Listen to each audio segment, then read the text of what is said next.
Okay, here we go.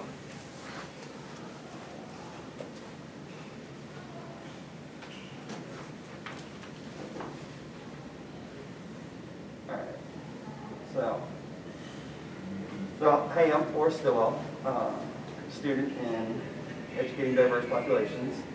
I'm sitting here with two of my players, Christy King and Gabby Terrain, and we thought we would get together for our digital experience, our diversity experience digital story, and sort of share a conversation, which we've done in the past. And I'm using this class as an opportunity to connect a little bit more. So these guys have been prepped with the questions I was going to ask them. They understand where we're going to go, and they can definitely choose to not do anything they ever want to. So we go as deep as we want. And we go as cut these guys, so don't feel any pressure. But why don't you guys just sort of introduce yourselves too?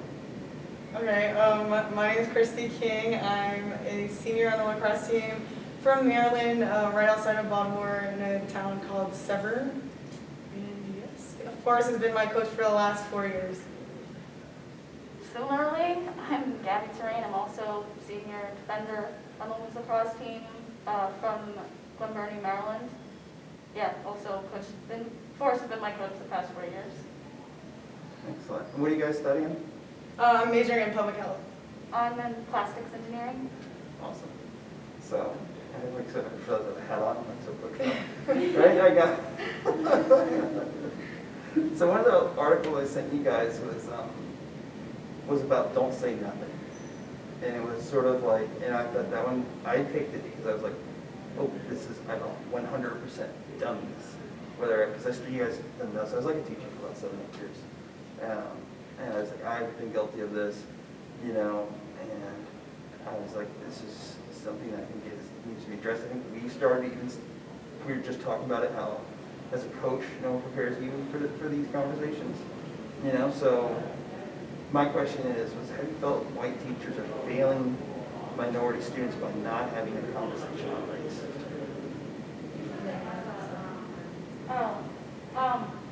I would say yes, but at the same time, not. Like, I feel like the only time you need to have like conversations is like when something happens, because if you just keep talking about just oppression and the struggles of Black people, and not actually talking about the good things. Like, I like how the article was talking about just teaching students about people that look like them that have done good things, so they see they can do this. It's not always about the struggle and the bad things, I feel like.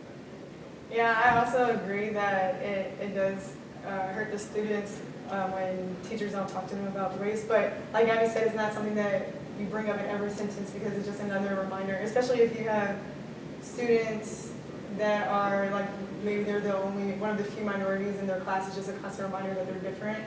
But it is important to have these conversations, because it's important to understand the experience of these students of color, and also to understand how their race plays into a part of their identity, and their background, and why they do the things that they do, and why maybe something may be happening in their life that a lot of times it does have to do with their racial identity. So that could affect them in the classroom. Yeah, that it could affect them in the classroom. Or even with something that you could be teaching. Mm-hmm. If you're talking about slavery, Yes. and you're just saying this was bad, but you're not saying teachers are missing the point. So, because I've done this. Yeah. I've taught slavery, and then I'm like, oh, I totally ignored what it's done. Yeah, because most Present tense. of, especially history, is something that's taught through the white lens. So when you're hearing it, I experienced this personally, listening to a history class, and I'm sitting there, and I just get so it would just really bother me, because I was like, okay, I really don't like the way this is being taught. It felt very whitewashed. So it's important to have these conversations about racial identity, so you can more effectively teach your students. Where, if you're a teacher or a coach, where can you be better? Where do you find, how do you work these conversations into a classroom or into a team? So one of these articles said something, it's important to not just teach what Black figures did for the country, but what the country did to these Black figures, or just people of color in general. So not just bringing up the conversation just to bring up the conversation, but trying to do it in a way, just, first of all, just making it more normalized. I feel like we are just now coming to a place where like talking about race is becoming like a normal thing. But I think and there was the Jim Crow times when it was just like, okay, race is talked about a lot, but in a really like divisive way, you know what I mean? Just really like this group and this group. And then we moved into, the Post-Civil Rights Act, moving away from the Jim Crow, but into this like 80s, 90s, early 2000s where it's like, you don't really talk about it because it's still there, but if we don't talk about it, it's not as big of a deal, you know what I mean? Like Right. you can kind of ignore it. It's like a pity, oh, it's bad. Yeah. I'm not going to do anything about it. Yeah, like if I say something about it, I have to do something about it. But if I pretend it's not there, then I can just ignore it and go about my business. Yeah. But I think that just making it a part of normal everyday conversation is, helpful to just get rid of the stigma behind it, and make it normalized and more comfortable to talk about it. Some people don't really like the idea of like having like a Black History Month because then schools just kind of compress everything instead of just teaching it throughout the year. They're like, okay, and they only focus on like the ones that literally everybody already knows, and not really like actually giving like good Black history, like Right. yeah, It's like here's Martin Luther King, here's George Washington Carver, and we're moving on. Mhm. Like it's February, we're done. Now we're on to women. Like right, I've Yeah. heard that about women Yeah. too. So interesting. So do you feel like going forward, if like a teacher was like to talk to you about this, or you like that this is going to be something that you feel like should be a norm in the classroom, like it's going to become a norm, or you sort of like, this is, I don't know. No, I think it should become a norm because there's different parts of, a part of your race is a part of your identity, different things that you want to celebrate about your identity, certain struggles that you face because of your identity. So, like, making this a normal part of conversation helps you to better understand your students, each other. It's easier to empathize because you actually know a large part of their struggles, which is, attributed to their racial identity. Interesting. I feel like sometimes the issue is like, first off, people like not knowing enough, or people just being too uncomfortable to talk about it, and the more you talk about it, like you just can't be uncomfortable after you've had 100 conversations and you're just used to it. Cool. Let's sort of move on to the Chalkbeat article about states and cities are banning peer discrimination. I thought this was really interesting, and we talked about microaggressions once in a meeting, and I was like, oh, these are the like death by 1,000 paper cuts. And I was and then you're like, why are these people? And then you like lose your mind, and you're like, oh, because they don't realize that small things add up, right? And that's sort of, and I was like, oh my gosh, I'm so where I've done these things, I recognize that. But have you ever been in that situation where something's been light of, where it's critical, what you feel is critical to you as a person, as a Black woman, right? Like where someone's made light of that, or a teammate, or someone you like, and it's like, and what have you done with that? I remember one year, a girl on our team was surprised that I had curly hair. And I was like, because I can't wear it curly for practice, right? Because it wouldn't be long enough to put into a ponytail. I can't just wear my hair out during practice. I have to like put it back, and I was just like, Yeah, no one wants to be the girl with the down hair. yeah. I was like, inside lacrosse. Yeah. You're my professor. just be weird. I was like, I have to straighten it for practice, not like I would normally just wear it. Like if I could wear curly, that'd be awesome, but I can't. I tried to like let my hair grow out curly for a while, and I got back and I was like, I can't wear it curly while playing. And then another year I got braids, and then people on the team kept telling me how intimidating I looked with braids, and I didn't really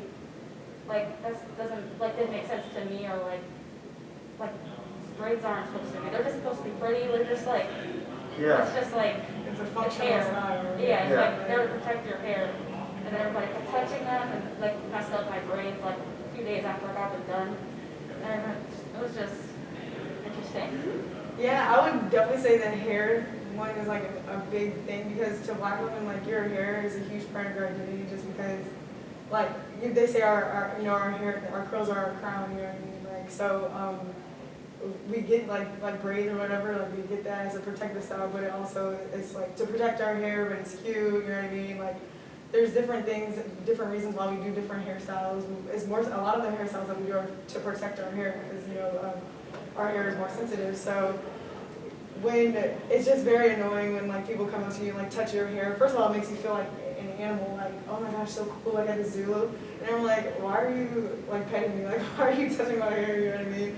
And it's just, like, or just making comments about like for black people hair, like you don't have to wash it every day, you know what I mean? You typically go a week, 1 to 4 weeks or however long, Yeah. without, just depending on your hair type and what works for you. But a lot of times, our teammates will be like, oh, that's so dirty, you don't wash your hair every day and stuff like that. So it's just like these things that we take pride in for our hair, like we invest a lot of time and money and energy into our hair, and then for it to be made light of or just seen as, I don't know, like different or like kind of gross or whatever, it's just like it's a little hurtful. Right? Nobody makes light of all the like bad bottle dye jobs. Yeah. Yeah. Right.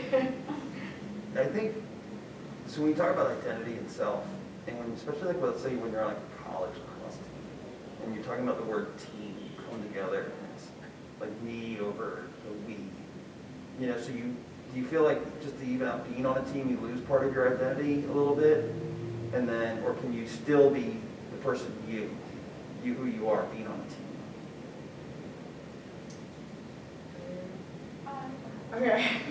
For my first 2 years here, I did not feel like I could be myself fully at all, just because of the constant comments of why you talk like that, why you dress like that, why you wear your hair like that, stuff like that. And it's just like, I was just so tired of always something pointed out about what's different or weird to them or whatever.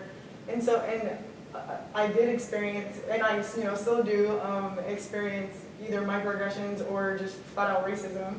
And I feel like that is a part of my identity because I experience those things because, I'm black, because I am half black. So I experienced those things because of that, and I didn't feel like I had, the relationship with my teammates to speak up about things that was bothering me because there's two of us, you know what I mean? Like, it's not like there's this group of people that feel like they really understand where I'm coming from and like why I'm feeling what I'm feeling or stuff like that. And yeah, so I do feel like I lost a huge part of my identity until I just was just like, you know what, I don't care anymore. I'm just gonna be me, and whoever doesn't like it doesn't like it. But yeah, I did feel like I lost myself a little. Do you feel like so it's not just even being on a team, it's also being a minority on a team? Yeah, I definitely think it was just being a minority on a team because I've been on teams my entire life and I've never ever felt that way until I got to college. Yeah. So I kind of feel just like, you don't just feel different because you are different, you just are like, I don't really understand what they're talking about right now, I can't relate to anything they say half the time, just like, okay. And then just make a joke because I don't really know what to say when I don't know what they're talking about, or they're talking about like getting fake hands or talking about their hair or just like the music. Like we've like requested so many songs for our like warm up playlist and they've never been on the playlist, never make it on it. Really? And it's just like, at this point it's just like, okay, I'm not gonna. That's interesting. I never knew that. It's fascinating. Yeah. So, it's funny because you had told me this in the past, and I'm like, interesting. So I went back. You know how you like monitor your social media, And I like went back and I'm like, all right, like let's think about perceptions, And I like looked at yours like social media accounts through the years, and then I looked at like other kids on teams. I'm like, it's the same stuff. You guys go out, you do the same things. It's just like, and like if I were to look at it, I'd be like, you have the same normal lifestyle. Like it's just this process that somehow is lost. Yeah. And I like wonder if like is that an impact of social media? Well, now you're able to express it, which I think is fantastic. A little bit more. But like just via Instagram, I was just like, huh? Like why would they ever make that comment if you're just to look at Instagram? Yeah. But then there's that's the dark side of it, I think too, obviously. So, so this was an interesting article, I thought, investing in our kids. And I was talking about giving like low-income students just cash.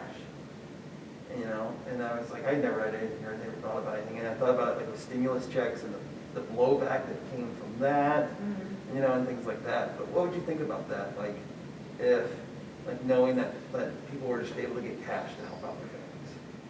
That'd be amazing. Yeah, I think it would be amazing. When I was reading the article, I was actually, I was surprised by the fact that there, amongst 35 advanced countries worldwide, that the U.S. was the only country that didn't have some sort of system in place or program in place to give out like allowances or whatever. So I thought that was very interesting, but not surprising. Yeah, I mean, it's just another cycle of poverty. Yeah, no, it really is. Yeah, I think that would definitely help out a lot. So where I grew up, like where I'm from, is diverse, not only in race and ethnic background, but also income levels and stuff like that. So the high school, I ended up going to a high school that over, I think like 55% of the students are on free or reduced lunch. So like poverty is a huge issue in the area surrounding my high school. And I really see like how it affects kids, like literally like there's kids who wrote entire papers on their phone because they didn't have a computer at home or Wi-Fi at home, so they'd be at school like typing whole like 10-page papers on their phones, or like kids that would just always be in a bad mood and maybe